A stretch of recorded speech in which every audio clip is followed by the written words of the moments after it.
We've been talking to all of our clients and trying to make sure that they're well educated on things so that they don't fall for a scam.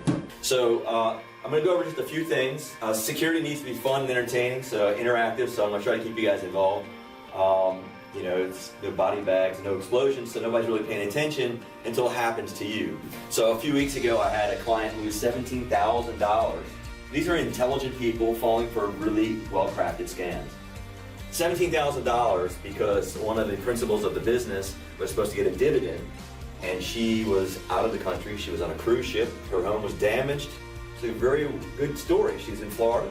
Her home was damaged by the hurricane, so she decided while that was being taken care of, she was going to go on a cruise and needed the money wired to a different bank because her bank was disrupted from this Hurricane Irma. And so they did it. Okay, so a lot of these things can't be prevented. I can't stop you from falling for a scam, but I can educate you and we can reduce the risk. And with some good tips and tricks and some practice, hopefully we can not have any more things happen like a ransom attack. So there's nothing I can do. I can't put any antivirus or no security software to stop it from happening. They're too good. Not all ransom attacks and cyber heists and cyber attacks come through emails, but the majority of them come from some sort of email sent to you. It looks very legit. You know, the Prince of Niger, he's old news. We all know what he looks like. But these are well-crafted emails. They have the logos of companies like Amazon or the United States Postal Service or CVS, and you're like very familiar with their logos.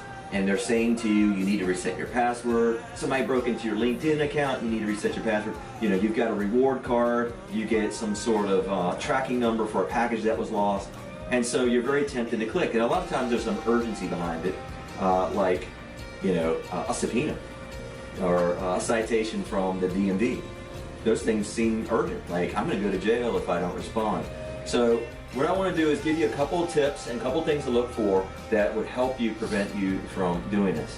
So whenever you get an email and it's got a link in it, I don't care if it says the link in there, because if you hover over a link, it may show something totally different. So what I want you to hover over the link. If you don't remember anything else from anything I say here today, this is the most important thing. If you hover over a link, what happens? It'll show you the URL. The actual link of where you're actually going. So even if the link says www.microsoft.com/security update, if you hover over it, it may show you a completely something different. Okay. It's not even close to it. It could be Chinese. So if you don't remember anything, always hover. Now, when you click on that link, like I mentioned, you're going to probably, in most cases, download something onto your machine that you don't want, like ransomware, and then this thing can spread and cause havoc. Hover your mouse over a link, it'll bring up the URL, exactly what you said, of where you're actually going. So the next thing I want you to check is I want you to verify the sender. So I want to go back to the client that accidentally wired $17,000 to a crook instead of to her, the owner of the company. So the name of that owner, I'll leave unnamed, but let's just say her name is Jane Smith.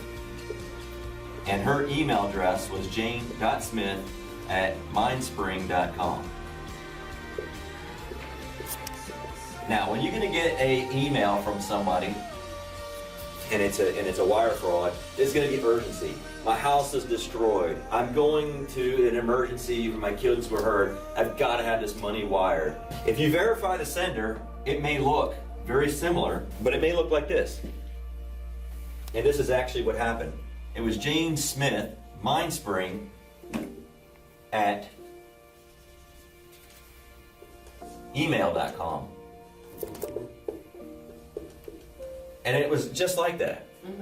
And no gap. And so she didn't pick up on it. She didn't look at it until she got on the phone with me, and I said, let's go back and look at that original email. Tell me what the email address is. And then she says, I feel like I want to throw up. And I said, why? And she says, well, it says Jane Smith, mindspring@email.com. So you have to be really careful. I call it 2 forms of authentication. So if I email you and I ask you to do something, especially about wiring money or anything like that, pick up the phone and call that person. That woman would have picked up the phone, could have saved them $17,000. And this stuff happens a lot. The companies like yours and mine. It's not big business issues, it's just little company things. So don't be surprised if it doesn't happen in the next 6 months. The next thing are pop-ups. Has anybody ever gotten a pop-up on their screen that said your computer's infected and you need to call an 800 number? Oh yeah, yeah. Very common. I got one just this morning on my phone. I was on a fantasy football website, and all of a sudden it popped up. And so it says, call this 800 number, you're infected. So if you ever get a thing on your screen like that, there's two things I want you to remember. One is not to call that number, but to call this number. The second thing is what's your immediate reaction when you get a pop-up like that on your screen? X Hit the close, hit the X. Be very careful, because that X may not be a closed box, it may be a hyperlink that takes you someplace else. So hover over that link. I've seen that, where it's not closed, it's a fictitious. So now you infected yourself, or you downloaded some sort of malicious software program that you didn't want. So if you get a screen like that, you can call us and leave it, or you can hit Alt F4, if you can remember that, and that'll close the last thing on your screen. If you get a thing on your screen, call us immediately. Don't react to it. It's the something is happening and I want to get rid of it. Right. That's when they catch you. That's when they get you. So you need to be very careful about that next step. Very last thing. When you have something happen to your computer, let's say you click on a link and then 2 minutes later you're like, oh gosh, I've done it. And I go back and I look. Like the woman that just sent the $17,000. If she gets that sinking feeling, like I think something just happened, I remember the guy came and talked about it, call. And you have to call immediately. It's all about urgency. If you get an infection on your computer and you wait a couple hours, it's already widespread. If you call me within a couple of minutes, it could probably be quarantined to your computer.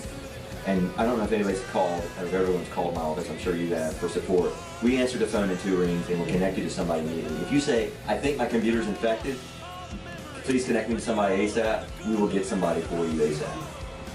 But we should be very responsive at all times. Okay? That's it. Don't put it off. Put your pride aside. Everybody makes mistakes. I've made a mistake. Everybody's done it.